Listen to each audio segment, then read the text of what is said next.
بسم اللہ الرحمن الرحیم۔ السلام علیکم ورحمۃ اللہ وبرکاتہ۔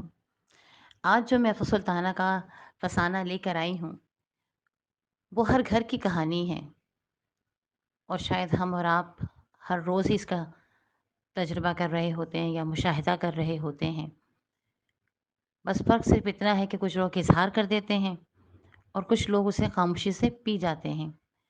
بس اللہ تعالیٰ سے دعا ہے کہ اللہ تعالیٰ ہم سب کو عقل و شعور عطا فرمائے اور اپنے بڑوں کی عزت اور ان کی توقیر کرنے کی توفیق عطا فرمائے، ان رحمتوں، برکتوں اور فضیلتوں کو سمجھنے کی توفیق عطا فرمائے جو بزرگوں کی وجہ سے ہمارے گھروں میں ہوتی ہیں۔ آمین ثم آمین۔ آئیے افسانہ سنتے ہیں۔ آج کے افسانے کا عنوان ہے دکھ کی دھوپ میں یاد آئے۔ افسانہ شروع کرتی ہوں۔ سجو سجو، روٹی ہوئی سجو کو سرفراز نے کئی آوازیں دے دی، لیکن بندی نے نہ ہوں کی نہ ہاں۔ ہر وقت کڑنے جلنے سلگنے والی سجو سے آج بھی ہمیشہ کی طرح بری نہیں لگی۔ سہاگ رات کے پہلے لمحے سے لے کر آج تک وہ اس کا دیوانہ تھا۔ یوں بھی سجو دیکھنے میں سرفراز سے کہیں زیادہ اچھی تھی، اور یہی خوبی اس کی ساری برائیوں پر بھاری تھی۔ سجو کی تلخ باتیں بھی سرفراز نرمی ہی سے ٹال دیتا تھا، اس لیے کہ من موہنی صورت کی کشش ہی ایسی تھی کہ چند گھڑیوں کی جدائی کا تصور بھی اس کے ذہن میں نہ آتا تھا۔ ڈھیروں نخرے اٹھانے کے باوجود بھی سجو کا دماغ آج عرش معلیٰ سے نیچے نہ اتر سکا۔ سجو، تم اپنے ایمان سے بتاؤ۔ وہ خود ہی اس کے نزدیک آ گیا۔ میں نے کبھی تمہارے حقوق میں کمی کی؟ اور اس بات کی بھی تم گواہ ہو کہ بی اماں نے کبھی تمہارے حقوق نہیں چھینے، بلکہ ان کی ہمیشہ یہ کوشش رہی کہ ہم دونوں زندگی کے ہر ہر لمحے سے خوشیوں کا سارا رس نچوڑ لیں، پل پل ہنستے مسکراتے رہیں۔ اب جب کہ وہ ہمارے ہی رحم و کرم پر ہیں تو ہمارا فرض ہے کہ زندگی کی آخری سانسوں تک ہم ان کی خدمت کریں۔ سرفراز کا لہجہ نرم اور ملائم تھا، لیکن اس کے لہجے کی ٹھنڈک بھی سجو کا بے تحاشا غصہ نہ ٹھنڈا کر سکی۔ میں انسان ہوں سرفراز، جانور بھی آرام کرتے ہیں، چین کی نیند تو چھوڑو، یہاں تو سبھی کچھ غارت ہو گیا۔ نہ سکون سے روٹی کے دو لقمے ملتے ہیں، نہ دن میں آنکھ بند کرنا نصیب ہوتا ہے۔ لگتا ہے بازار لگا ہوا ہے، ایک عورت جاتی ہے 10 آ جاتی ہیں، اوپر سے کام الگ۔ سجو نے منہ چڑھا کر کہا۔ سجو، آدم بیزار ہو گئی ہو تم، بس چاہتی ہو سوائے میرے تمہارے پاس کوئی بھی نہ ہو، وہ چھیڑتا ہوا بولا۔ لیکن سجو کی تیوریوں میں فرق نہ آیا، چہرے کے زاویے نہ بدل سکیں۔ وہ روتی ہی رہی تھوڑی دیر، یوں ہی منہ موڑے موڑے نہ جانے کب سو گئی، اور سرفراز ماتھے پر ہاتھ رکھے رکھے فکروں میں ڈوبا ڈوبا رات گئے تک سوچتا رہا۔ یہ حقیقت تھی کہ سرفراز بیوی کو بہت چاہتا تھا، بے پناہ پیار کرتا تھا، دل کی اتھاہ گہرائیوں سے اس پر اپنی محبت نثار کرتا تھا۔ لیکن ماں بھی اس کے لیے بے حد مقدس اور متبرک ہستی تھی، اور ماں بھی کیسی، بی اماں جیسی۔ 15 سال کی عمر میں شادی ہوئی اور 6 ماہ بعد بیوہ۔ پہاڑ جیسی جوانی، نماز روزوں کی مدد سے سادگی، آبرو اور وقار سے کاٹ کر سرفراز کو اس مقام پر لے آئی تھیں کہ وہ گورنمنٹ میں سینئر کلرک لگ گیا تھا، اور آئندہ بھی ترقی کے نمایاں امکانات موجود تھے۔ بی اماں سجو کو جس محبت اور پیار سے بیاہ کر لائی تھیں وہ سبھی جانتے تھے۔ انہوں نے سجو کو حقیقی بیٹی کا درجہ دیا تھا۔ صبح صبح ناشتے میں سجو کو مدد دے کر وہ جھاڑو اور برتن بھی ساتھ ساتھ کر ڈالتی تھیں۔ دوپہر کے لیے سبزی گوشت جو کچھ ان کی بہو کی پسند ہوتی لا دیتی، پھر اپنی سفید چادر سر پر ڈالے آگے بنی ہوئی کوٹھیوں کے بچوں کو قرآن شریف پڑھانے چل دیتی۔ واپسی 1 بجے ہوتی تو سجو سالن چڑھا کر یا تو لیٹی ملتی یا کروشیا سے کوئی رومال بنا رہی ہوتی۔ آٹا گوندھا رکھا دیکھ کر سجو کے منع کرتے کرتے بی اماں روٹی ڈال لیتی۔ سجو زیادہ اصرار نہ کرتی۔ میکے میں بھی 7 بھائیوں کی اکلوتی بہن تھی، کام کی تو اسے بالکل عادت نہ تھی۔ سسرال بھی ایسی ملی کہ بی اماں کا شفقت بھرا وجود ہر گھڑی مدد کو تیار رہتا، اسی لیے سجو کی عادت مزید پختہ ہوتی چلی گئی۔ سرفراز 4 بجے آ جاتا تھا، بی اماں عصر مغرب کی نمازوں میں مشغول ہو جاتی، چولہے پر پکتی ہوئی چیز کی نگرانی بھی کرتی رہتی۔ سجو اور سرفراز کے ہلکے ہلکے قہقہے ان کے کانوں میں پڑتے رہے۔ اطمینان اور سکون کی ڈھیروں لہریں ان کے وجود میں گردش کرنے لگتیں۔ وہ اندھیری اندر مسکرائے جاتی۔ ان لمحوں کے لیے وہ ترستی تھیں، تڑپتی تھیں، پل پل سلگتی رہی تھیں، اپنے ارمان، آرزوں اور خواہشوں کو اندر ہی اندر دباتے ہوئے۔ انہوں نے گھڑی گھڑی دہکتی آگ، سلگتے انگارے نگلے تھے۔ ان شکستہ اور کرچی کرچی لمحوں کی تکمیل، تلافی، وہ اپنے بہو اور بیٹے کی خوشیوں سے کر رہی تھیں۔ روایتی ساسوں کی طرح وہ بہو بیٹے کی دلچسپیوں میں کبھی حائل نہ ہوتیں۔ شام زیادہ تر محلے کی عورتوں کی خیریت دریافت کرنے اور ان کے بیمار بچوں کو دم کر کے گزارتی۔ سجو کبھی سرفراز کے ساتھ فلم کا پروگرام بنا لیتی اور کبھی میکے جانے کے لیے ضد کر بیٹھتی۔ سرفراز بڑا سعادت مند تھا۔ جانے سے پہلے وہ بھی اماں سے اجازت لیتا، انہیں ساتھ لے جانے کے لیے اصرار کرتا، لیکن وہ سجو کی تیوری چڑھنے سے پہلے ہی منع کر ڈالتی۔ جب وہ بہو تھیں تو ساس کی مداخلت انہیں بھی گراں گزرتی تھی۔ یہ اور بات تھی وہ اس زمانے کو بہت مختصر دنوں کے لیے پا سکی۔ شروع میں ایسے بہت سے مواقع آئے کہ سرفراز اپنی ماں کی عظمت کا دل سے قائل ہو گیا۔ ہمیشہ کی طرح پہلی کو تنخواہ سرفراز نے ماں کے ہاتھ پر ہی لا کر رکھی تھی۔ سجو اندر کمرے میں بری طرح کھول گئی، ایک دو بار باہر آئی، لیکن نہ شوہر کو آنکھ اٹھا کر دیکھا، نہ ساس کی طرف نگاہ ڈالی۔ آخر وہ نئی مالکہ تھی، اس کے ارمان تھے، اس کے خوبصورت خوابوں کی تعبیر اسی گھر میں تھی۔ پی اماں چند لمحوں تک نوٹوں کو مٹھی میں دبائے بیٹھی رہیں، پھر سجو کو آواز دی۔ وہ اندھیری اندر من و من وزنی ہوتی ہوئی آ کھڑی ہوئی۔ سجو بیٹی، میں تو گھر سے زیادہ تر باہر ہی رہتی ہوں، تو پیسے سنبھال لے، اور پاندان میں کوٹھی والوں کے روپے رکھے ہیں، وہ بھی نکال لینا۔ یہ پہلا سمجھوتا تھا بی اماں اور سجو کے درمیان۔ شام سرفراز آفس سے آتے وقت پھل خرید کر لاتا تو اماں کے قدموں میں ڈھیر کر دیتا۔ وہ بلا توقف سجو کو آواز دے ڈالتی۔ غرض گھر میں کوئی کام ہوتا، سرفراز بی اماں ہی کو مقدم جان کر ان کا مشورہ مان کر ان کی رائے مانگتا، لیکن بوڑھی تجربہ کار نگاہیں، جہدیدہ نظریں سجو کو ہی مختار کل ٹھہراتی۔ یوں بگڑی روٹھی سجو لمحوں میں خود ہی من جاتی، آپ ہی آپ بھی اماں سے باتیں شروع کر دیتی۔ شوہر کی باتوں پر ضرورت بلا ضرورت مسکراہٹوں کے خزانے لٹا دیتی۔ معاملات بہت ہی خوشگوار طریقے سے آہستہ آہستہ چل رہے تھے۔ ہنستے بھستے گھر کی مسکراتی خوشیوں کو سمیٹنے کے لیے بھی اماں پیش تھیں۔ انہیں کسی بھی معاملے میں بدمزگی پسند نہیں تھی۔ وہ چھوٹی چھوٹی رنجشیں ہی پیدا نہیں کرنا چاہتی تھیں کہ بڑی لڑائیاں جنم لیتیں۔ اکثر و بیشتر یوں ہوتا، محلے کی عورتیں صبح ہی صبح آ نکلتیں اور بھی اماں کو برتنوں میں الجھا دے کر اپنی رائے بھی دے ڈالتیں۔ بہو کے ہوتے ہوئے برتن مل رہی ہو بھی اماں؟ کہاں بیٹی، یوں ہی بیٹھ گئی تھی؟ ان کے ہاتھ جلدی سے براق ململ کے دوپٹے سے پوچھ جاتے۔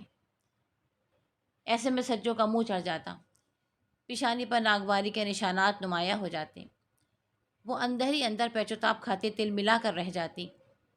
اسی لیے تو اسے بھی اماں کی ملنے والیاں ایک آنکھ نہ پاتی تھیں، بس ایک زرینہ تھی جو اس کی ہم خیال تھی، اور چاہتی تھی کہ جس طرح وہ اپنی ساس کو پیر کی جوتی بنا کر رکھتی تھی، وہی رویہ سجو بھی اختیار کرے۔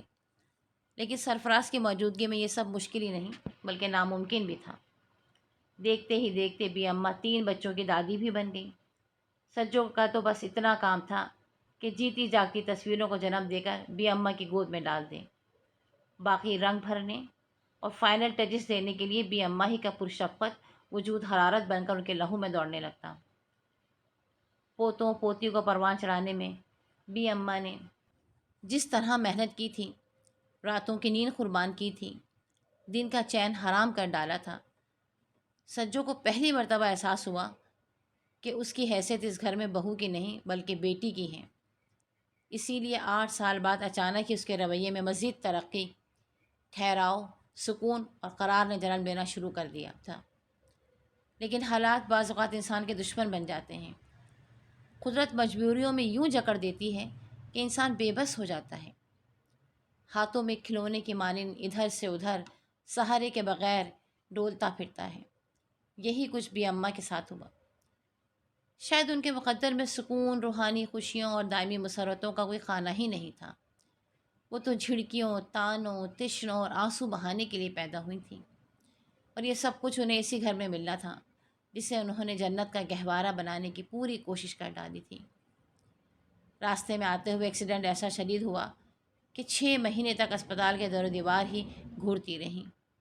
اسپتال سے آنے کے بعد انہیں ذہن کے ایک کونے میں پناہ مل گئی۔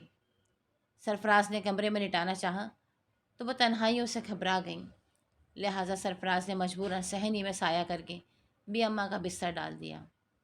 کمزوری اور نقاہت، دونوں پیروں سے معذور، ایک ہاتھ سے محروم، اپنی بے چارگی کا احساس، پریشانی کا صدمہ۔ قرض بھی اماں چڑچڑے پن کا شکار ہوئیں کہ سجو کے دماغ کی چولیں ہل گئیں۔ ایک جگہ لیٹے لیٹے سارا دن کی چڑھتی اترتی دھوپ کے سائے دیکھ دیکھ کر بھی اماں پر مایوسیوں کے ایسے ایسے دورے پڑتے کہ جیسے ہی سرفراز شام کو آفس سے لوٹتا اور خیریت پوچھنے کے لیے ان کے پاس بیٹھتا، وہ ڈھیروں ڈھیر رونا شروع کر دیتی۔ بھی اماں، بھی اماں۔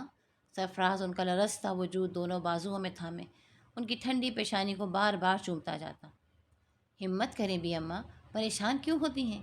آپ جلدی ٹھیک ہو جائیں گی۔ ٹھیک ہو جائیں گی؟ سجو اندر ہی اندر کھول جاتی، ٹانگیں بھی اگائیں گی، ہاتھ بھی نکل آئے گا۔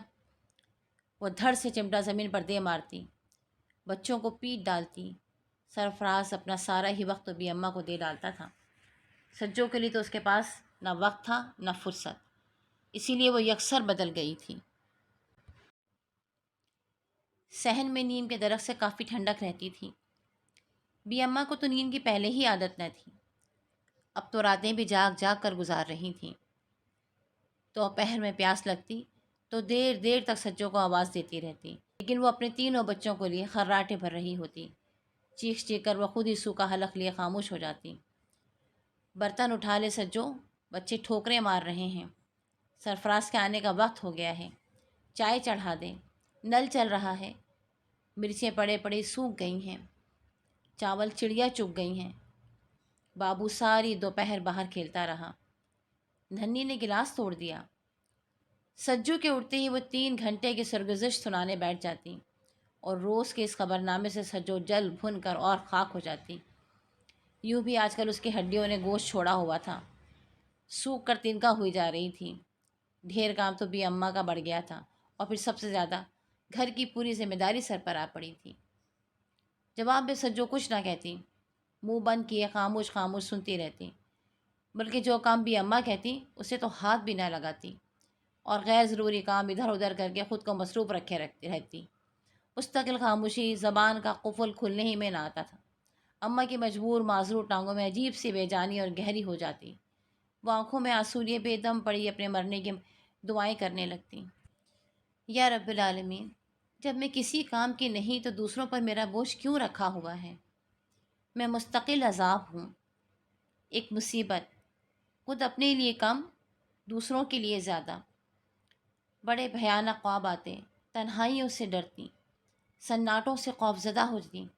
سب سے زیادہ سجو کا رویہ ان کے لیے ناقابل برداشت ہو چلا تھا، اس لیے کہ جب اس کی خاموشی ٹوٹتی تو اور بھی قیامت ڈھا جاتی، کلیجہ چھلنی ہو جاتا، دل میں درد کی ٹیسیں اتنی شدید اور بھرپور قوت سے اٹھتیں کہ جب سرفراز حسب معمول ان کے پاس آ کر بیٹھتا تو وہ پھر ہچکیوں سے بلک بلک کر پھوٹ پھوٹ کر ایسا روتی کہ سرفراز بے قرار ہو جاتا۔ بھی ہمیں تو کوئی تکلیف نہیں ہوتی نا؟ اس کے دل میں ایک نہیں شک کی کئی لہریں گہری ہو جاتی۔ سجو رات کو جو شکایتوں کے پرندے کھولتی، تھکن اور ڈھیر سے کام کی تفصیل بتاتی، اس سے سرفراز یہی نتیجہ نکالتا تھا، سجو کی عادتیں سرفراز کو بالکل بدلی ہوئی لگ رہی تھیں۔ بی اماں کی اس طرح برائیاں تو اس نے کبھی نہیں کی تھیں۔ نہیں بیٹا، بی اماں نہ چاہتے ہوئے بھی ٹال جاتی، اور سرفراز خود کو جھوٹی تسلی دے کر سجو کی طرف سے مطمئن کر ڈالتا، لیکن 2-3 مرتبہ اس نے جب وقت بے وقت آ کر دیکھا تو بی اماں لاوارث محتاج سے زیادہ کوئی تاثر نہ دے سکیں۔ سجو سے سرفراز نے باس پرس کی، لیکن کوئی نتیجہ نہ نکلا، تو اس نے ننھی اور بابو کو ذہنی طور پر دادی کی خدمت کے لیے تیار کرنے کا فیصلہ کیا۔ تھوڑی سی ٹافیاں اور مزیدار بسکٹ کے لالچ میں وہ اب اپنی دوپہریں دادی کے ساتھ ہی گزارنے لگے۔ وہ کھیلنے کو دل چاہتا، لیکن شام کی تفریحات پر ان کا ننھا سا ذہن ہر بات کو ترجیح دے ڈالتا۔ آہستہ آہستہ وہ کچھ کچھ دادی کے عادی ہو چلے تھے۔ مانوس تو پہلے ہی تھے، لیکن ذمہ داریوں کا ہلکا سا بوجھ پڑا تو معصوم ذہن دادی کے نزدیک تک ہونے چلے گئے۔ سرفراز نے دونوں بچوں کو سپارے لا دیے، نئے جوڑے اور کھلونے دلانے کا بھی وعدہ کیا، تو ننھی تو دن میں 3 بار سبق لینے لگی۔ دادی سبق پڑھ لوں؟ ہاں بیٹا، بھی اماں نے اپنی سوچوں سے سر اٹھایا۔ تم اپنے رب کی کون کون سی نعمتوں کو ٹھکراؤ گے؟ ننھی توتلی آواز میں بار بار پڑھتی رہی، دہراتی رہی، اور ان پرتاثیر الفاظ میٹھی آواز نے بھی اماں کے بے دم وجود کو جھنجھوڑ کر رکھ دیا۔ ایک نئی توانائی، نیا ولولہ روح کی گہرائیوں میں یوں پھونکا کہ بھی اماں کی آنکھیں آنسوؤں سے بھر آئیں۔ ندامتیں لرس کر جھریدار رخساروں پر پھیل گئیں۔ شرمندگی کے آنسوؤں نے زندگی کے حقیقی موڑ پر لا کھڑا کیا، سچائیوں کی راہ دکھائی۔ واقعی وہ مولا کی، رب کریم کی کتنی بہت سی نعمتیں چھٹلا رہی تھیں۔ صرف 2 ٹانگوں اور ہاتھ کی محرومی سے انہوں نے ساری ہمتیں ہار دی تھیں، شکست مان لی تھی، ہتھیار ڈال دیے تھے۔ کیسی کیسی ناامیدیوں نے ان کے چاروں طرف گھیرا ڈال دیا تھا۔ وہ دنیا سے، دنیا کی ہر چیز سے بے نیاز ہو کر موت کے منتظر تھیں، اور وہ بھی ان سے دور ہی بھاگ رہی تھی۔ صرف بہو ہی تو ان سے لاپرواہی برت رہی تھی۔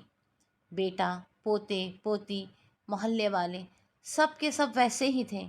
دوا، غذا، سبھی کچھ تو معمول کے مطابق اور ٹھیک ٹھاک مل رہا تھا۔ ایک نئی حرارت، حدت، توانائی ان کے جسم میں پھیلتی چلی گئی۔ پھر اسی شام انہوں نے سرفراز سے کہہ کر خود کو تخت کے بجائے زمین پر گدا رکھوا کر لٹا دیا۔ ہر روز گھٹنوں اور پیٹ کے بل گھسٹ گھسٹ کر کھسکنا شروع کر دیا۔ دوپہر نیم تلے بیٹھی چاول اور دالوں کے کنکر چنتی رہتی۔ محلے کی عورتوں سے پہلے کی طرح مسکرانا بولنا شروع کیا تو وہ خود ہی بیٹھے بیٹھے ان کے ڈھیروں کام کر جایا کرتی تھیں۔ زین بی بی تو باقاعدہ سر میں تیل ملنے دوپہر کو آیا کرتی تھی۔ ان کے ادھڑے کرتے آپ سجوں کو سینے کی زحمت نہیں اٹھانی پڑتی، بلکہ کوئی بھی باتوں باتوں میں سی دیتا۔ سبزی بھی صاف ہو جاتی، وقت کٹ جاتا۔ وہ ننھی کو سبق بھی اسی وقت دے دیتی۔ ننھی بیٹیا، سبق یاد کرنے کے بعد جھاڑو دے لینا، گھر گندا ہو رہا ہے۔ اچھا، ننھی آنکھیں مٹکاتی۔ بابو بیٹے، پائپ لگا کر پانی بھر لو، ٹنکی خالی ہو گئی ہے۔ ابا بھر لیں گے۔ وہ چارپائی پر اوندھا لیٹ جاتا۔ ابا تھک کر آئے گا بیٹا، اور شاید اس وقت تک پانی بھی بند ہو جائے، بھی اماں سمجھاتی۔ اگلے دن 2 کہانیوں کے لالچ میں وہ پائپ سے مٹکے تک کا پانی بھر ڈالتا۔ ننھی چائے کی کیتلی چولہے پر چڑھا دیتی، ان کے بتائے ہوئے اندازے کے مطابق شکر ڈال کر چائے دم کر دیتی۔ برتن اتار کر بابو سجو کو جگا دیتا۔ اب اس نے دوپہر کی دھوپ میں کھیلنا بھی چھوڑ دیا تھا۔ سجو سرفراز کو دیکھتے ہی گرم گرم چائے پیالیوں میں اڈیل دیتی۔ سرفراز ماں کو مسکراتا دیکھ کر پرسکون سا ہونے لگا تھا۔ صبح ناشتے کے لیے بھی اماں صبح سویرے خود کو گھسٹ کر باورچی خانے کے پاس لے آتی۔ ننھی، بابو دادی کے ساتھ ہی اٹھتے تھے۔ ننھی چولہا سلگا دیتی، بابو برتن اتار اتار کر نیچے رکھ دیتا۔ ننھی پانی سے برتنوں کو دھو کر بڑے تھال میں سجا دیتی، آٹا نکال لیتی۔ بھی اماں انڈا لانے کے لیے بابو کو بھیج دیتی۔ موٹی موٹی بے ڈھنگی پیاز ننھی کاٹ لیتی۔ نمک، مرچ، گھی، غیر ضرورت کی سب چیزیں بھی اماں رکھوا لیتی۔ سجو بھی آنکھیں مسلتی ہوئی اٹھ جاتی اور منہ دھو کر جل جل پراٹھے ڈالنے لگتی۔ پانی چڑھوا دوں بیٹی؟ بھی اماں پان کا ایک ٹکڑا منہ میں رکھتے ہوئے پوچھتی، تو صبح ہی صبح یہ فضول خرچی سجو کے تن بدن میں آگ لگا دیتی، گرمی پھیلا دیتی۔ پورے 150 روپے کی 5 چھالیاں بھی اماں کے پیٹ میں مہینے کے آخر تک پہنچ جاتی تھی۔ بھی اماں سجو کا کوئی جواب نہ پا کر خود ہی پانی رکھوا دیتی۔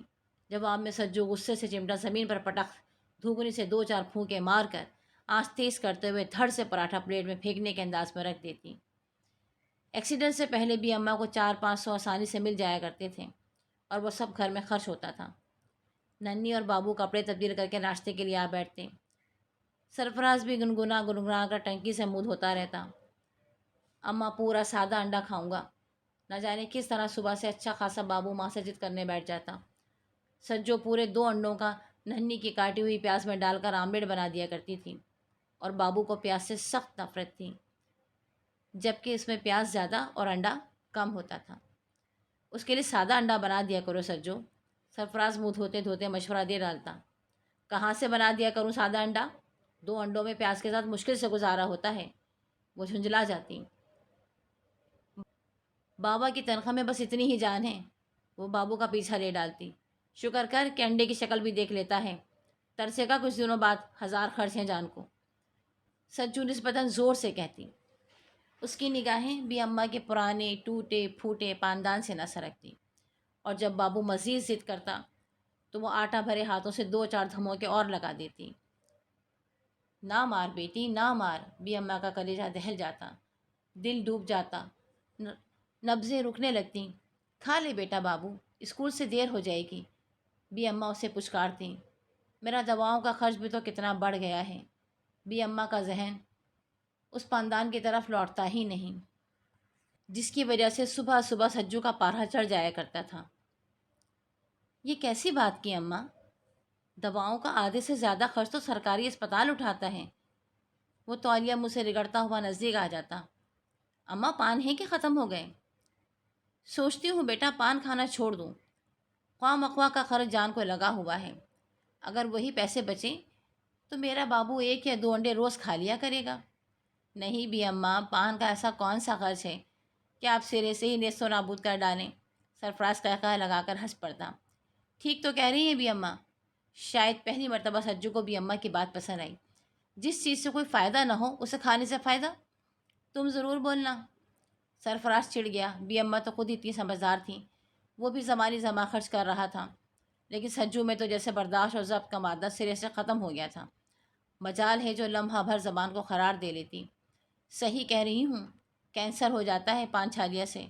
سجو نے نہلے پہ دہلا لگایا۔ اور یہ جو تمہاری زبان کا کینسر بغیر پان چھالیا کے ہو گیا ہے، اسے کیا کیا جائے؟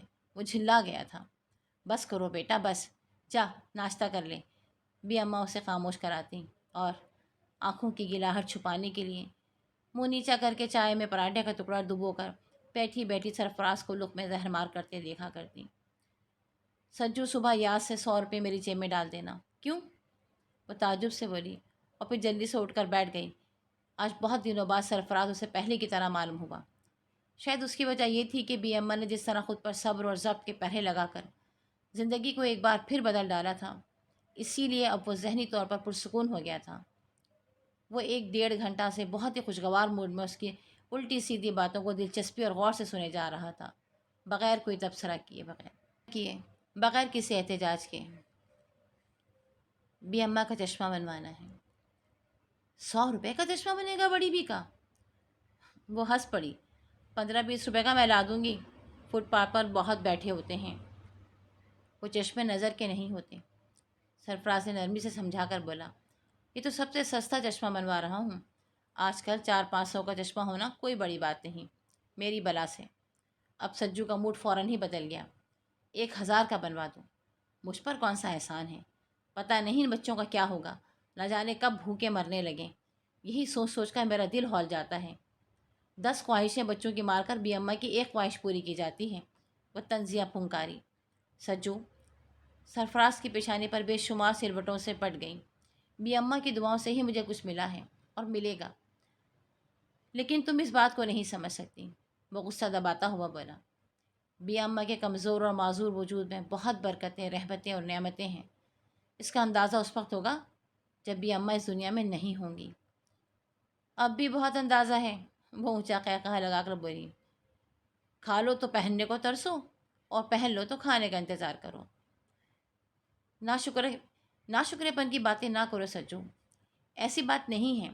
سرفراز کی پیشانی کی رگیں ابھر آئیں۔ سجو بھی جانتی تھی کہ اس گھر کا اچھا خاصا خوشحال گھرانہ تھا، لیکن یہ اس کی بچپن کی عادت تھی کہ جب زبان کھولتی تو بلا سوچے سمجھے ہی بولنے کی عادی تھی۔ سجو، سرفراز نے اپنے غصے پر خود ہی قابو پا لیا، ورنہ وہ تو چیخنے سے بھی گریز نہ کرتی، اور بھی اماں کے پاس آواز جاتی تو انہیں خواہ مخواہ دکھ پہنچتا۔ تمہیں میری خاطر بھی اماں کا اس وقت تک خیال رکھنا ہے جب تک وہ اس دنیا میں موجود ہیں۔ ہاں، 2.5 دن کی لاش کو کلیجے سے لگا کر رکھوں گی، اور ضرور رکھوں گی، وہ منہ ہی منہ میں بڑبڑائی۔ سرفراز ماں کی آواز پر فوراً ہی باہر آ گیا، ورنہ بہت زبردست ہنگامہ ہوتا۔ پھر یوں ہوا کہ سجو نے بھی اماں کے بارے میں سرفراز سے کچھ کہنا سننا ہی چھوڑ دیا۔ اس لیے کہ وہ تو کسی بات پر کان دھرتا ہی نہ تھا، اور زیادہ سے زیادہ دو چار اللہ اور رسول کے فرمان کے حوالے سے اس کی زبان بند کر دیتا تھا۔ ہاں البتہ وہ جو دو چار باتیں کبھی ان سے کر لیا کرتی تھی، مکمل زبان بند کر لی تھی۔ سرفراز کے سامنے ہوں ہاں کر لیتی اور بس، بی اماں ایک بات کہتی تو ڈھال ڈھال کر وہ 10 سنا دیتی، بچوں کو بلا ضرورت پیٹ ڈالتی۔ بی اماں کا غصہ بچوں پر اتارنے کا باقاعدہ روٹین سجو نے اختیار کیا تھا کہ وہ بہت آسانی سے اس کا مقصد سمجھ گئی تھیں۔ وہ دادی کے پاس بیٹھے ہوئے تھے تو سجو نے 10 کاموں میں الجھا لیتی۔ بی اماں کھانے بیٹھتی تو دو چار جملے کہہ ڈالتی کہ چند لقمے بھی اماں کے حلق میں پھنسنے لگتے۔ سرفراز سے اگر وہ الجھتی تو بس صرف اس بات پر کہ میکے گئے ہوئے سجو کو کئی دن ہو جاتے تھے، اور اگر سرفراز چھوڑتا بھی تو صرف 2 4 گھنٹوں کے لیے۔ کیسے روکھے پھیکے سنسان دن ہو گئے تھے۔ پہلے کی طرح فلم نہ آنا جانا نہ گھومنا، بس ہر وقت گھر اور اس کی چار دیواری، کسی بیوہ کی جوانی کی طرح ویران اور گمسم۔ بس بی اماں، سرفراز اور اس کی نصیحتیں۔ اس نے ایسی زندگی کہاں گزاری تھی؟ لاڈ اٹھواتی رہی تھی۔ سسرال میں بھی بی اماں نے اسے پھولوں کی سیج پہ بٹھا رکھا تھا۔ اتنی محنت اور شفقت اور بے رونق زندگی تو اسے پاگل کیے دے رہی تھی۔ اس کی خوشگوار زندگی تو جیسے خواب ہو کر رہ گئی تھی۔ اعصابی کھنچاؤ اور ذہنی کشمکش نے آہستہ آہستہ ذہنی مریضہ بنانا شروع کر دیا تھا۔ چھوٹی سے چھوٹی بات بھی اس کے ذہن سے پہاڑ بن کر ٹکرانے لگی تھی۔ بی اماں قرآن پاک کی تلاوت کر کے تسبیح کے دانے گھمانے لگیں۔ 2 3 گھروں سے برتن آئے رکھے تھے۔ بی اماں نے ننھی سے اشارے سے پانی مانگ کر دم کیا اور بابو سے دے آنے کو کہا۔ بابو پہلے پانی بھر دے، جس کو ضرورت ہوگی خود ہی آ کر لے جائے گا۔ بابو نے پہلے دادی کو دیکھا اور پھر ماں کو۔ ننھا سا ذہن یہ سمجھنے سے قاصر تھا کہ پہلے کس کی بات مانے اور کس سے منع کر دیں۔ جب کچھ سمجھ میں نہ آیا تو وہ تیزی سے باہر بھاگ گیا۔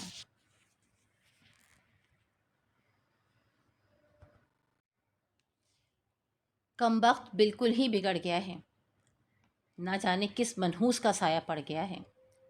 سجو نے چمٹا اٹھا کر پوری قوت سے پھینکا، پھر خود ہی کوسنے بیٹھ گئی۔ بی اماں کی آنکھیں اس بار ڈبڈبائی نہیں، نہ چھلکی، لیکن دل پر جو چوٹیں پڑ رہی تھیں اس میں ایک اور کا مزید اضافہ ہو گیا۔ شاہزادہ اور زاہدہ کو آتا دیکھ کر انہوں نے آنکھیں کھول دیں۔ وہ اپنی بھانجی کو لیے ہوئے آہستہ آہستہ آگے بڑھ رہی تھیں۔ بہت تیز بخار ہے بی اماں، ذرا دم کر دیں۔ بیٹھو بیٹی، بی اماں پیٹھ کے بل کھسک گئی۔ سجو دونوں کو آتا دیکھ کر پہلے ہی اندر کمرے میں چلی گئی تھی۔ بی اماں، یہ حلوہ میں نے اپنے ہاتھوں سے بنایا ہے، ضرور کھائیے گا۔ زاہدہ نے سلیقے سے ڈھانپی ہوئی پلیٹ بی اماں کے نزدیک ہی رکھ دی۔ کیوں تکلیف کی بیٹا؟ بی اماں اس خلوص پر کچھ اور بھی بجھ گئیں۔ سجو بیٹی، برتن خالی کر دینا۔ انہوں نے 2 آوازیں دیں، لیکن سجو نے یا تو واقعی سنا نہ تھا یا جان بوجھ کر باہر نہیں آئی۔ رہنے دیں، شام کو منگوا لیں گے۔ شاہزادہ زاہدہ سجو کی عادت و اعتبار سے اچھی طرح واقف تھیں۔ کوئی ضروری کام کر رہی ہیں شاید۔ ہمارے آتے ہی سجو بھابھی کو ہمیشہ بہت ضروری کام یاد آ جاتے ہیں۔ شاہزادہ زاہدہ کی طرف دیکھ کر بے اختیار ہنستی چلی گئی۔ بی اماں کے حلق میں گولا پھنسنے لگا۔ وہ جلدی جلدی آیت قرآنی کا ورد کرنے لگیں۔ شاہزادہ اور زاہدہ بھانجی کو دم کرا کر ابھی جا بھی نہ پائی تھیں کہ زین بیوی مونگ پھلی اور مکئی سے بھرا ہوا تھیلا لیے آ پہنچی۔ تھیلوں کو بی اماں کے نزدیک رکھتے ہوئے بی اماں کے ہاتھ چوم ڈالے۔ آپ کی دعاؤں سے میری چھمیا کی بات پکی ہو گئی بی اماں۔ بی اماں کی دعائیں ایسی ہوں تو ہم محل میں نہ پہنچ جائیں۔ سجو زاہدہ اور شاہزادہ کے قہقہوں سے پہلے ہی بھری بیٹھی تھیں، منہ ہی منہ میں بڑبڑاتی ہوئی روٹیاں پکانے لگیں۔ سجو باجی، یہ تھیلا لے لینا۔ زین بی بی اپنی خوشیوں میں مگن تھیں، وہیں سے چلائی۔ آٹے بھرے ہاتھ لیے سجو ماتھے پر بل ڈالے آئی اور منہ بند کیے تھیلا لے کر اندر چلی گئی۔ سجو آج بہت غصے میں نظر آ رہی ہے بی اماں۔ کیا کرے بیٹی، سارا دن کام میں لگی رہتی ہے، بیچاری کے کھیلنے کھانے کے دن مصیبتوں میں پڑ گئی ہے۔ بی اماں جلدی جلدی اپنی طرفداری کرتے ہوئے بولیں۔ جاہل تھی لیکن اتنا سمجھتی تھی کہ گھر کے مسائل چار دیواری سے باہر نہیں نکلنا چاہیے۔ اچھا میں چلتی ہوں۔ زین بی بی آگے کچھ نہ بول سکی۔ بی اماں نے کوئی نکتہ چھوڑا ہی نہ تھا، کوئی ایسی بات ہی نہ کی تھی کہ وہ ایک لفظ بھی کہہ سکتی۔ نمو کو بخار ہے کل سے، ذرا سا پانی دب کر کے بھیجیے گا بی اماں، وہ جاتے ہوئے بولی۔ اپنا برتن پہنچا دو، پچھلی دفعہ گلاس ٹوٹ گیا تھا، سجو باورچی خانے سے چلائی۔ زین بی بی نے بھی اماں کو دیکھا اور بھی اماں نے نگاہیں صحن کے فرش پر گاڑ دی۔ ننھی سے گوشت میں پانی ڈلوا دینا، سجو نے کنگھی زور سے بابو کے سر میں پھیری۔ وہ چیخ اٹھا۔ چپ رہ کمبخت، سجو نے پیٹ پر ایک دو ہتھڑ مارا۔ مجال ہے تو اس چھوٹے کو سنبھال لے، گنجا کرواؤں گی شام کو۔ وہ چھوٹے کو گود میں لے کر کھڑی ہو گئی۔ بی اماں آٹا گوندھ دیا ہے، تندور سے روٹیاں لگوا لینا، ننھی سے پائپ بھی لگوا دینا، ٹنکی خالی ہو گئی ہے، اسپتال میں دیر ہو جائے گی۔ سجو نے ایک سانس میں سب ہدایتیں دی اور سٹر پٹر کرتی ہوئی باہر چلی گئی۔ سجو پورے 2.5 گھنٹے بعد واپس آئی تھی۔ جو کام بی اماں کے سپرد کر گئی تھی وہ مکمل تھے۔ ننھی کی ادھڑی ہوئی فراقیں سمیہ کی بیٹی ترپ رہی تھی۔ بی اماں ظہر کی نماز کے بعد قرآن شریف لے کر بیٹھی تھی۔ دھوپ بھی سخت تھی اور سجو 1.5 گھنٹے لائن میں کھڑی رہ کر واپس آئی تھی۔ تھکی ہوئی اس قدر تھی کہ برقع اتارے بغیر ہی لیٹ گئی۔ چھوٹے کی آنکھیں نیند سے بھری ہوئی تھیں۔ وہ مستقل چیخیں مار مار کر روئے جا رہا تھا۔ ننھی اس کے بالوں میں انگلیاں پھیر دے، اسے نیند آ رہی ہے، سوئے گا نہیں۔ اماں میں برتن دھو رہی ہوں، ننھی باورچی خانے ہی سے چلائی۔ یوں بھی اسے اپنے بھائی کی اس عادت سے سخت چڑ تھی۔ جب تک گھنٹہ آدھا گھنٹہ سر میں انگلیاں نہ پھروا لیتا، آنکھیں بند کرنے کا نام نہیں لیتا تھا۔ دادی سے کہو، سجو نے دوبارہ آواز لگائی۔ دادی قرآن شریف پڑھ رہی ہیں۔ کب تک پڑھیں گی؟ سجو زور سے بولی۔ دادی اماں کہتی ہیں کہ ہر آیت کی الگ الگ خوبی ہوتی ہے، وہ سب آیتیں پڑھتی ہیں تاکہ ساری مصیبتیں ٹل جائیں۔ ننھی نے سجو کی معلومات میں اضافہ کیا۔ تو کیا ساری مصیبتیں آج ہی ٹال کر رہیں گی؟ سجو نے تیز آواز میں کہا، اور نہ جانے کیا کیا کہتی چلی گئی۔ اپنی قسمت کو بھی کوسا اور ننھی کو بھی سنا ڈالی۔ ان اللہ مع الصابرین، ان اللہ مع الصابرین، بی اماں بار بار دہراتی گئیں۔ پھر اگلے رکوع پر انہوں نے قرآن پاک بند کر دیا۔ ننھی، لا دے چھوٹے کو، لا دے بیٹا۔ بی اماں نے روتے بلکتے پسینے سے تر سرخ چہرہ لیے چھوٹے کے سر میں اپنا ہاتھ پھیرنا شروع کیا اور وہ ہچکیاں لیتے لیتے گہری نیند میں ڈوب گیا۔ پھر اسی شام نہ جانے کس بات پر ننھی بھی بولتی چلی گئی اور سجو نے پہلے اسے پیٹنا شروع کیا، پھر بابو کے ہنسنے پر اس کی درگت بنائی اور چھوٹے کو بھی نہ بخشا۔ بی اماں اپنی کمزور آواز میں چیختی رہیں۔ ان کے بولنے پر سجو ان سے بھی الجھ پڑی۔ معاملہ بڑھا اور جب ننھی روتی بلکتی دادی کے پاس گھسی تو نہ جانے کس طرح ایک تماچا بی اماں کے لرزتے رخساروں پر بھی لگ گیا۔ نہ جانے یہ ارادتاً تھا یا غیر ارادی طور پر، بہرحال یہ صدمہ بی اماں کے لیے ہر دکھ ہر مصیبت سے زیادہ تھا۔ ساری عمر انہوں نے عزت اور وقار ہی کے لیے تو گنوائی تھی۔ وہ تو جی اسی لیے رہی تھی، باقی سب کچھ تو کھو چکی تھی۔ کیا ملا تھا انہیں؟ دکھ، غم، الم، پریشانیوں اور آنسوؤں کے سوا۔ لیکن وہ پھر بھی کچھ امیدوں کے سہارے اپنی زندگی گزار رہی تھیں۔ چند چھوٹے چھوٹے دیے جو ان کی بے رونق زندگی میں روشنی کی کرنیں بن کر چمکتے رہے تھے، ان کے وجود کو منور کرتے رہے تھے۔ سرفراز کی زندگی، اس کی خوشیاں، مستقبل اور وقار اور عزت جو انہیں غیروں نے دی، پرایوں نے بخشی تھی، اور ان چیزوں کے علاوہ ان کے پاس تھا بھی کیا؟ آج انہوں نے تماچا کھایا تھا، وہ بھی بہو کے ہاتھ سے، جسے انہوں نے بیٹی سمجھ کر دل میں جگہ دی تھی، آنکھوں پر بٹھایا تھا، محبتیں اڈیلی تھیں۔ اب بھی اماں کا کمزور وجود کہاں سہار سکتا تھا؟ وہ تو خود اپنی نگاہوں میں گر گئی تھیں، رسوا ہو گئی تھیں۔ ندامت کے بوجھ تلے دبی شرمندگی کا احساس لیے بی اماں اچانک آئے ہوئے سرفراز کے بازوؤں میں جھول گئیں۔ دادی کو ماں نے مارا ہے ابا۔ ننھی نے چیخ چیخ کر رو رو کر باپ کو ہی نہیں بتایا بلکہ بی اماں کی بے ہوشی کا سن کر آئی ہوئی محلے والی کو بھی، عورتوں کو بھی بتا دیا۔ سجو تو ایسی گمسم ہوئی کہ ایک لفظ بھی نہ بولی۔ عجیب سی دھکم پیل تھی۔ ہر عورت اندر گھسنے کی کوشش کر رہی تھی، کوئی دعا مانگ رہی تھی، کوئی آنکھوں میں آنسو لیے بی اماں کے چہرے پر نگاہیں جمائے کھڑی تھی۔ بڑا سہارا تھیں بی اماں، برے وقتوں کی ساتھی، تسلی، دلاسے، محبت، شفقت، ہمدردی، کیا کچھ نہیں پایا تھا انہوں نے بی اماں کی ذات سے۔ سرفراز بامشکل بی اماں کو اسپتال لے گیا۔ اس کے جاتے ہی محلے کی عورتیں بھی ایک ایک کر کے لوٹ گئیں۔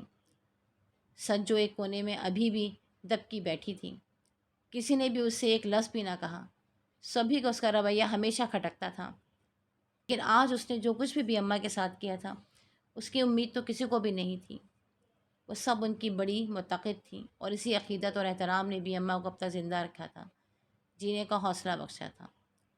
سجو نے عورتوں کے جاتے ہی نہنی کے رخسارہ پر تھپڑوں کی بارش کر کے اپنا غصہ کم کرنے کی کوشش تو کر لی تھی، لیکن اس کے دل کی بے قراری اور بے چینی نہ مٹا سکی۔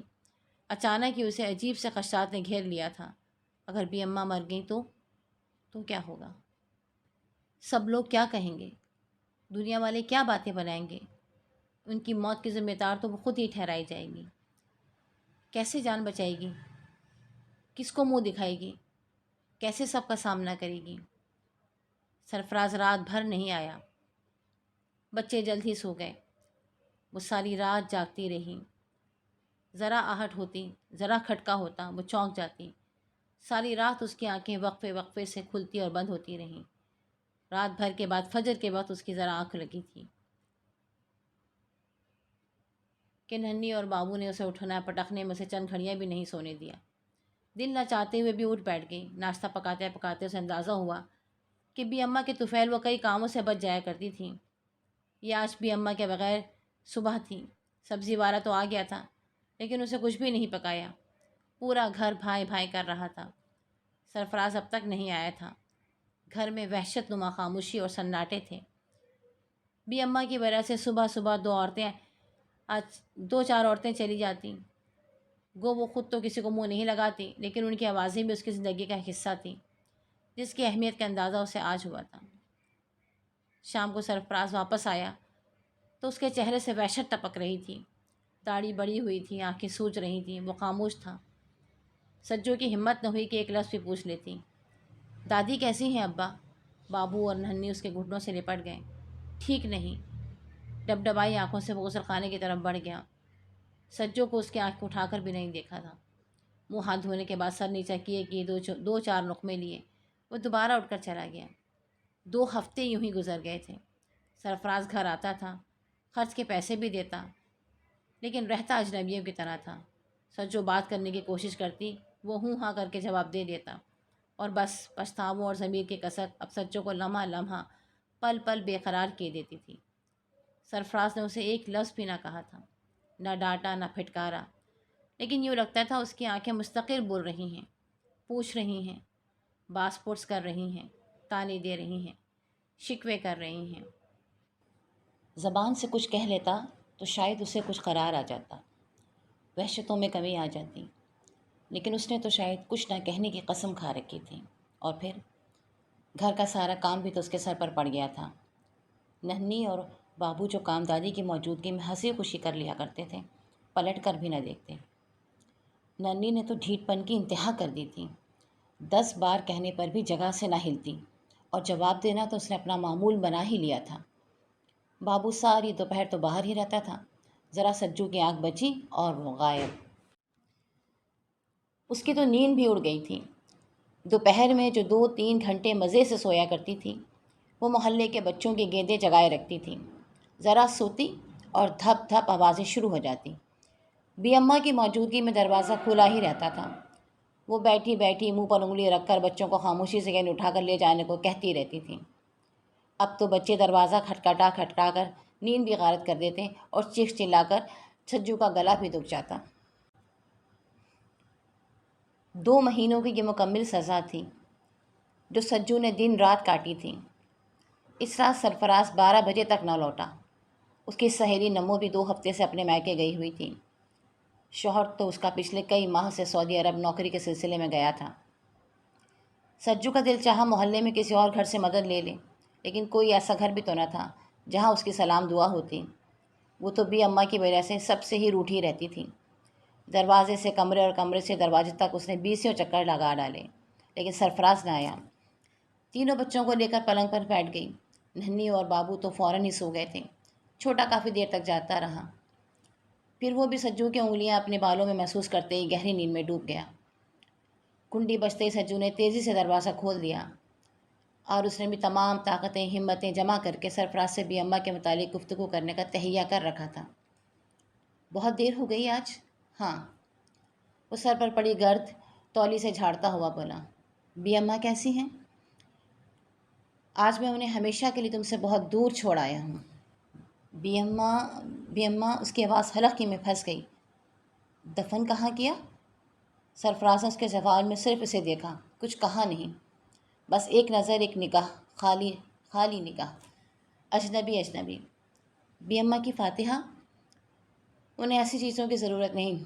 سرفراز نے پہلی مرتبہ اتنی زور سے دھاڑا کہ سجو کو اس کی ذہنی صحت پر شک ہونے لگا، اور اسی شک کی بنا پر سجو نے مزید نہ کچھ پوچھا نہ بتایا، نہ سرفراز نے بتایا۔ بی اماں سے مستقل نجات سجو کے لیے ایسی پریشانیاں لائی کہ وہ ذہنی مریضہ بن گئی، اندر ہی اندر گھلنے لگی۔ اندر ہی اندر گھلنے والی سجو خود کو بی اماں کا مجرم سمجھتی تھی۔ سرفراز کا رویہ بھی اب ویسا ہی تھا، روکھا سوکھا پھیکا۔ اس کا دل ڈوبنے لگا تھا۔ وہ زیادتیاں جو اس نے بی اماں کے ساتھ کی تھیں اس کے وجود پر بھاری بوجھ بن گئی تھیں۔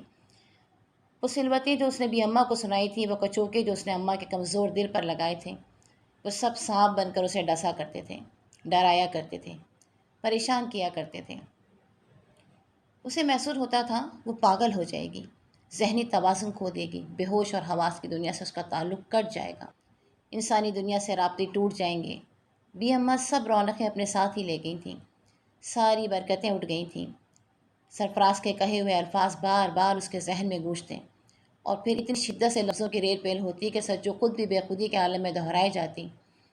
بی اماں کے وجود میں بڑی رحمتیں، برکتیں اور نعمتیں تھیں۔ بی اماں کے وجود میں بڑی رحمتیں، برکتیں اور نعمتیں تھیں۔ ننھی اور بابو گھر پر تھے، دونوں سارا دن گھر سے باہر ہی گزارا کرتے۔ کام میں سجو کو اول تو یاد ہی نہ رہتا، دوسرے وہ گھر میں ہنگامہ ہی اتنا مچائے رکھ دیں کہ سجو خود بھی یہی چاہتی تھی کہ تھوڑا سکون نصیب ہو جائے۔ پورے محلے کی شکایتیں شام کو سرفراز کے آتے ہی شروع ہو جاتی، ایک ایک کر کے دروازہ بجتا اور سب کی روداد سرفراز سر جھکائے بڑے ضبط اور تحمل سے سنتا۔ ننھی اور بابو گھر پر نہ تھے، دونوں سارا دن گھر سے باہر ہی گزارتے۔ گھر میں سجو کو اول تو یاد ہی نہ رہتا، دوسرے وہ گھر میں ہنگامہ ہی اتنا مچائے رہتے کہ سجو خود بھی یہی چاہتی تھی کہ تھوڑا سکون نصیب ہو جائے۔ پورے محلے کی شکایتیں شام کو سرفراز کے آتے ہی شروع ہو جاتیں، ایک ایک کر کے دروازہ بجتا اور سب کی روداد سرفراز سر جھکائے بڑے صبر اور تحمل سے سنتا، معذرت اور آئندہ نہ ہونے کی یقین دہانی کراتا۔ گھر کے اندر آتے ہی سجو کی خبر لیتا، پھر بچوں کی ٹھکائی کرتا اور زیادہ تر بغیر کھائے بستر پر گر جاتا۔ سجو کڑتی رہ جاتی، آخر کر بھی کہہ سکتی تھی۔ دونوں واقعی شیطانی ٹولہ بن گئے تھے۔ اسے کچھ سخت بخار تھا، لیکن محض ان دونوں کی وجہ سے اسپتال نہ جا سکی تھی۔ لیکن جب چھوٹے کے ٹائیفائڈ نے شدت اختیار کی تو بچے کی تکلیف برداشت نہ کر سکی۔ پہلے سوچا دونوں کو گھر میں بند کر کے جائے، پھر ذہن میں رکھا کہ دونوں یا تو آپس میں لڑ کر مر جائیں گے یا گھر میں آگ لگا دیں گے۔ دونوں ہی کو آگ کا کھیل پسند تھا، موم بتیاں جلانے کی تو پرانی عادت تھی۔ بہت سوچ بچار کے بعد وہ نمو کے گھر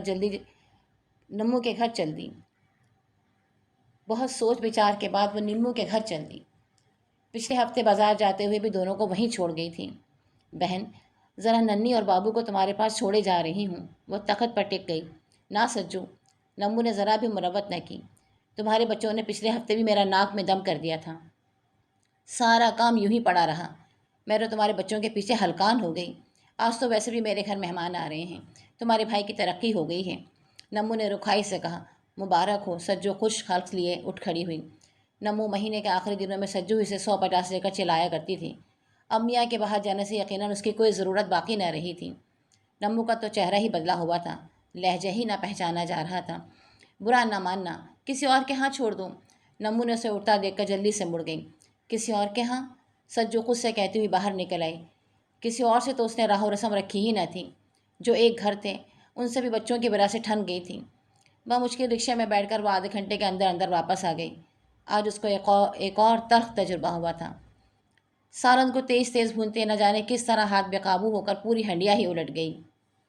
جلدی کا کام شیطان کا، جلدی کا کام شیطان کا، ننھی نے ہنستے ہوئے تالیاں بجائیں تو سجو صرف دیکھ کر رہ گئی۔ وہ تیز تیز چلنے والی زبان، وہ ماتھے پر بل، سبھی تو غائب تھا۔ وہ تو اندر سے دن بدن ٹھنڈی ہوتی جا رہی تھی، سرد راکھ کی طرح، جس میں اب کوئی چنگاری باقی نہ تھی، کوئی تپش نہ بچی تھی، کسی حدت، کسی گرمی کا احساس تک باقی نہ تھا۔ بابو پانی بھر دیا؟ اماں ابھی بھر دوں گا کھیل کر۔ وہ گیند اٹھا کر باہر نکل گیا۔ سجو سرفراز کے انتظار میں چائے لیے بیٹھی رہی، لیکن اسے کافی دیر ہو گئی۔ سجو نے گھبرا کر گھڑی پر نگاہ ڈالی، ابھی تو 5:30 ہوئے تھے اور سرفراز اب اوور ٹائم لگا کر 7 بجے تک آتا تھا۔ نہ جانے کیا ہو گیا تھا، تنخواہ کو پورا ہی نہ پڑتا تھا۔ آدھی تنخواہ تو پچھلے ماہ بیماریوں پر اٹھ گئی تھی۔ ننھی نے جھولے سے سر پھڑوا لیا تھا، 8 ٹانکے ننھی کے لگوائے۔ بابو کا ہاتھ اتر گیا تو اچھی خاصی رقم اس پر خرچ ہوئی۔ کبھی چولہا خراب، کبھی مشین چلتے چلتے بند، ایک ہنگامہ، ایک افراتفری۔ واٹر کولر سجو بڑے ارمان سے خرید کر لائی تھی۔ ٹھنڈا پانی کھانے کے بعد بہت اچھا لگتا تھا۔ حلق سے لے کر پیٹ تک اترنے والی ٹھنڈک روح تک کو تر کر دیا کرتی تھی۔ ابھی 15 دن بھی نہ ہوئے تھے کہ واٹر کولر غائب ہو گیا۔ ننھی کہاں رکھا تھا؟ پتہ نہیں، اماں بابو کو معلوم ہوگا۔ کیا مصیبت ہے؟ وہ وہیں تخت پر سر پکڑ کر بیٹھ گئی۔ مصیبت؟ ننھی کو دادی بے اختیار یاد آ گئی۔ اماں مصیبت بھگانے کے لیے تو دادی قرآن پاک پڑھتی تھی نا؟ بچی نے احساس دلایا اور سجو کی آنکھوں میں آنسو دے کر دادی کو یاد کر کے رو پڑی۔ اماں دادی کہتی تھیں کہ ہر آیت کی الگ الگ تاثیر ہوتی ہے۔ اس نے ہچکیوں میں اپنی پوری بات کی۔ سجو بھی سینے سے لگائے لگائے خود بھی پگھلتی رہی، روتی رہی، آنسو بہاتی رہی۔ عید قرباں معمول کے مطابق پھر آ گئی تھی۔ بچوں کے سلے سلائے کپڑے سرفراز لے آیا تھا۔ ننھی گوٹی اور کناری کے کپڑوں کے لیے ایڑیاں رگڑ رگڑ 2 دن تک روتی رہی، لیکن سجو کو فرصت نہ تھی۔ ہر عید پر تو بھی اماں کے طفیل گوٹے بھی لگ جاتے تھے، کپڑے بھی سل جاتے تھے۔ کوئی خوشی خوشی ننھی کو چوڑیاں لا دیتی، کوئی مہندی لگا دیتی، بلکہ سجو تک کے کپڑے بھی اماں کی وجہ سے گھر پر ہی سل جاتے تھے۔ دیر کہنے کی دیر ہوتی تھی، سجو تک کے کام کو منع کوئی نہیں کرتا تھا، اس لیے کہ یہ بھی اماں کی پیار بھری التجا ہوتی تھی۔ ان کا حکم ہوتا تھا، خلوص اور محبت سے، پھر بھلا ان کی بات کون ٹال سکتا تھا؟ سجو عید کی رات بالکل خاموش تھی۔ پورے 9-10 مہینے ہو چکے تھے، بچے ابھی تک اپنے کپڑے دیکھ دیکھ کر خوش ہو رہے تھے۔ سرفراز ایک ہاتھ سر پر رکھے انہیں غور سے دیکھے جا رہا تھا۔ سجو بھی پاس ہی بیٹھی لہسن ادرک چھیل رہی تھی۔ اس کا چہرہ زرد تھا، پلاہٹ نے چہرے کو کمزور بنا ڈالا تھا۔ ہونٹوں کی سیاہی کچھ اور گہری ہو گئی تھی، آنکھوں کے نیچے ہلکے، ماتھے پر لکیریں۔ یہ سب سجو کو کیا ہو گیا تھا؟ اس نے فکر مندی سے سوچا، یہ تو بالکل ہی بدل گئی۔ بچے اپنے کپڑے لے کر دوسرے کمرے میں سونے چلے گئے۔ سجو، وہ اس کے پاس ہی اٹھایا، تم نے اپنے لیے یہ کپڑے نہیں بنوائے؟ نہیں۔ اس نے لہسن سمیٹا اور اٹھ کر جانے لگی۔ کیوں؟ دل ہی نہ چاہا۔ مجھے بھی دھیان نہ آیا۔ اصل میں ہر سال تو تم باقاعدگی سے کپڑے بنواتی تھیں، میں سمجھا سلوا لیے ہوں گے۔ سرفراز بڑا نادم سا لگ رہا تھا۔ سجو نے بھی اماں کے ساتھ جو سلوک کیا تھا وہ اپنی جگہ، غفلت تو وہ بھی برت رہا تھا، لاپرواہی تو اس کی طرف بھی لکھی جا رہی تھی۔ چلو بازار کھلا ہوا ہے، سلے سلائے کپڑے آج کل بہت اچھے آئے ہوئے ہیں۔ سرفراز نے اس کا ہاتھ تھام لیا۔ ٹھنڈا یخ، کمزور، نہ چوڑیاں، نہ انگوٹھیاں، نہ مہندی۔ ان چند مہینوں میں کیا ہوا تھا سجو کے ساتھ اسے پتہ ہی نہ چلا۔ وہ روٹھا جو رہا تھا، اور اس روٹنے میں اس نے کبھی نگاہ بھر کر بھی نہ دیکھا تھا، اور اس نے بھی تو اپنی زبان بند کر لی تھی۔ گھر کے سارے جھمیلے خود ہی اٹھا رہی تھی۔ نہ ننھی کے چوٹوں کی خبر دی، نہ بابو کے ہاتھ اترنے کا بتایا۔ آج وہ آفس نہیں گیا تو سب کچھ تفصیل سے بچوں ہی نے بتایا، ورنہ جمعے کو بھی اوور ٹائم کے چکر میں ہی پیسہ رات گئے لوٹتا تھا، اور تینوں بچے انتظار کر کے 10 بجے تک سو چکے ہوتے تھے۔ چلو جلدی کرو، ابھی گھنٹے میں واپس آ جائیں گے۔ نہیں سرفراز۔ محبت کے بول، اپنائیت کی باتیں سجو کے سارے رکے ہوئے آنسوؤں کے بند توڑ کر باہر آ گئے۔ نہیں سرفراز، بھی اماں بہت یاد آتی ہیں۔ اس سے ضبط نہ ہو سکا، اب خاموش نہ رہ گیا۔ سرفراز کے لہجے کی صداقت محسوس کر رہا تھا۔ تم بھی تو کتنا پریشان رہتے ہو۔ ماں کی جدائی، گھر کی پریشانیاں، آخر میں بھی تو انسان ہوں۔ وہ اٹھ کر باہر چلا گیا، اور سجو سسک سسک کر خاموش ہو گئی۔ گائے کٹ گئی۔ اماں گوشت آ گیا۔ ننھی خوش ہوتی ہوئی وہیں بیٹھ گئی۔ 15 روپے اور دینا سجو، کم پڑ گئے۔ سرفراز کے مانگنے پر سجو نے اٹھ کر پیسے دیے اور پھر اخبار لے کر بیٹھ گئی۔ سب کے حصے لگاتی گئی اور اوپر 1-1 روپیہ رکھ کر بالکل بھی اماں کے انداز میں ایک ایک کے گھر بھیجتی گئی۔ بھی اماں صرف 1 نوٹ 100 پیسے گھر گھر میں عیدی ضرور بھیجتی تھیں، اور اس کے جواب میں ہر عورت کھچی چلی آتی تھی۔ بھی اماں نہ تھی تو کیا ہوا، ان کی یادیں، ان کی باتیں تو اب سجو کی نس نس میں دوبارہ زندگی پاتی جا رہی تھیں۔ محلے کی عورتوں سے رسم و راہ بڑھانے کی ابتدا وہ خود کرنا چاہتی تھی۔ کلیجی پکا کر روٹیاں ڈالتے ڈالتے اس نے سوچا، شام کو وہ خود سب کے گھروں پر عید ملنے جائے گی۔ اپنی خطاؤں کی معافی مانگے گی۔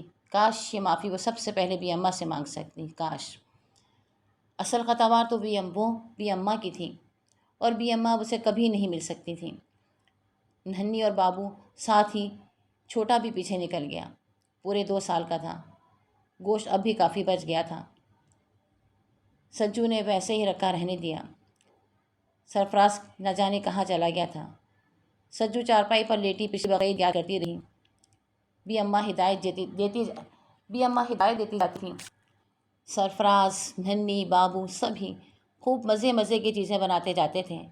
کھاتی سجو بھی تھی، لیکن اس کا کردار کیا ہوتا تھا؟ وہی منہ چڑھا ہوا، بات بات پر گرمی، پل پل اکھڑا لہجہ۔ سجو تو اسی قابل تھی۔ نعمتوں کی شکر گزاری نہ ہو تو اللہ یوں ہی اپنی دی ہوئی چیزیں واپس لے لیتا ہے۔ بھی اماں کے دم سے خوشیاں، سکون، راحت سبھی کچھ تو تھا۔ خوشحالی بھی تھی، آرام بھی تھا، اور یہ سب کہاں تھا؟ اب تو یہ کچھ بھی نہ تھا۔ کیا ایسی پھیکی کوئی عید گزر رہی تھی؟ نہیں۔ کیا ایسی پھیکی کوئی عید گزری تھی؟ نہیں۔ اس نے کانوں پر ہاتھ دھر لیے۔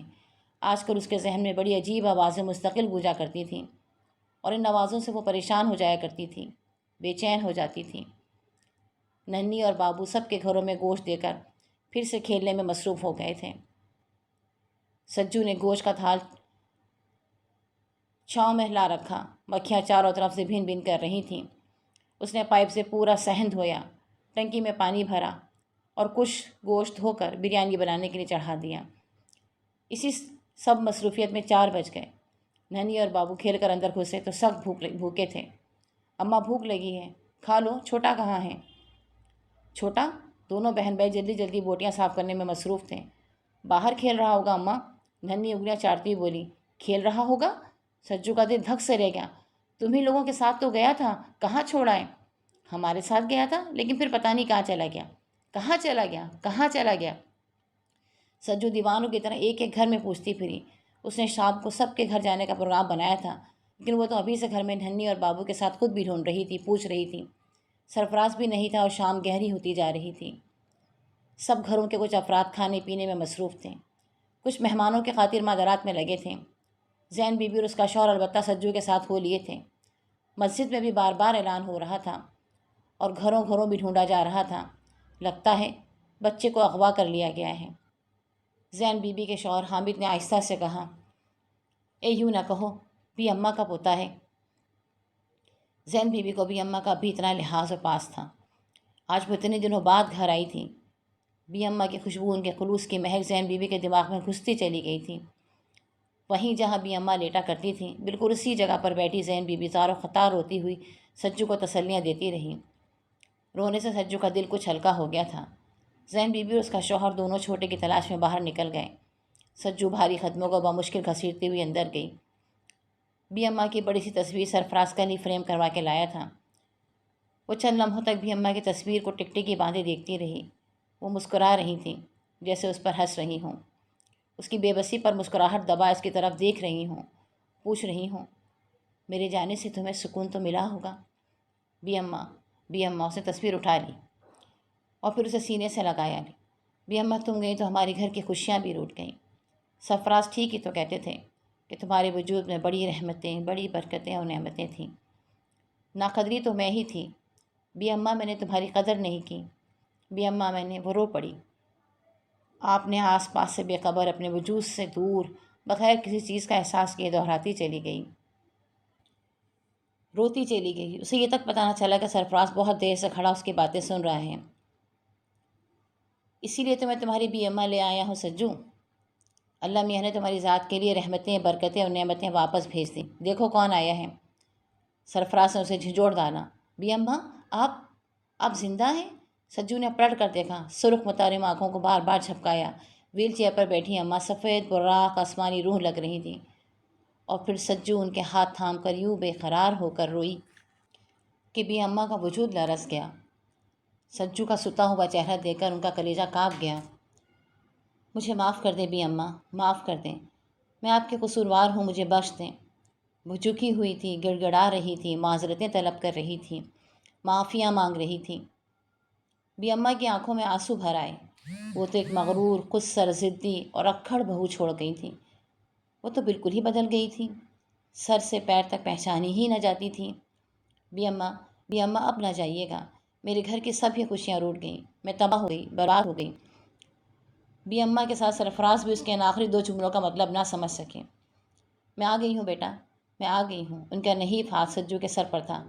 یہ تو مجھے اپنے بڑے صاحب کے پاس مستقل چھوڑ آیا تھا، لیکن دیکھ میں زبردستی آ گئی۔ کہاں ہے ننھی، کدھر گیا بابو؟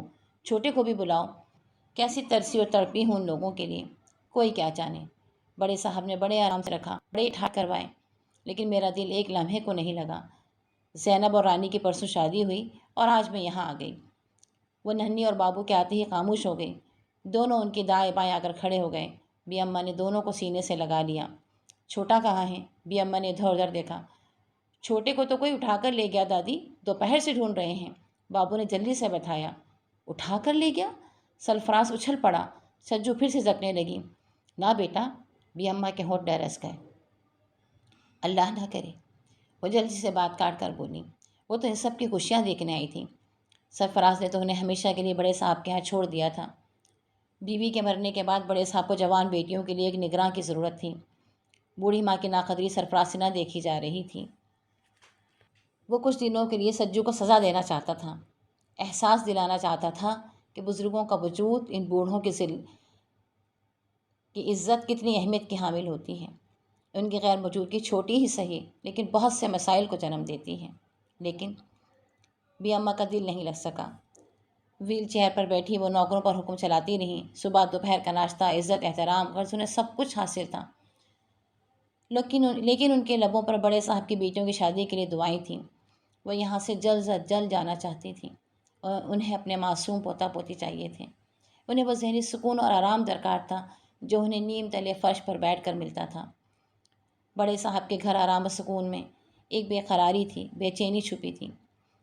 اگر بڑے صاحب کی بیٹیوں کی شادی نہ بھی ہوتی تو واپس آ جاتی، لیکن اللہ نے ان کی دعائیں سن لی تھیں۔ بڑے صاحب کے فرض سے شبکدوش ہوتے ہی وہ ضد کر کے سرفراز کے ساتھ آ گئی تھیں۔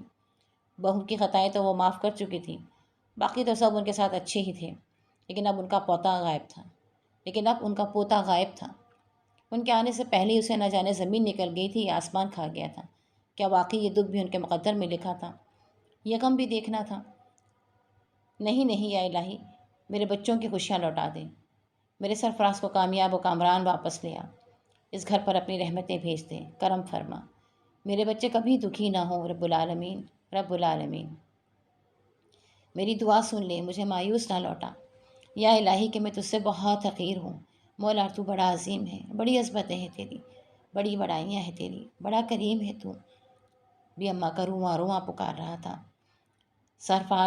سرفراز باہر نکلا تھا، اس کے پیچھے ننھی اور بابو بھی چلے گئے۔ سجو وہیں فرش پر ان کے نزدیک گوندھی لیٹی تھی۔ وہ ویل چیئر پر بیٹھی آنکھیں بند کیے اللہ سے لو لگائے ہوئے تھی۔ ابھی تک نہ سرفراز واپس آیا تھا نہ کوئی خبر ملی تھی۔ انہوں نے دعا مانگتے مانگتے آنکھیں کھول دیں۔ نگاہوں میں چراغوں کی جگمگاہٹ ٹھہر گئی، بہت سے دیپک جل اٹھے۔ چھوٹا پلنگ کے نیچے سے آنکھیں ملتا ہوا باہر نکل رہا تھا۔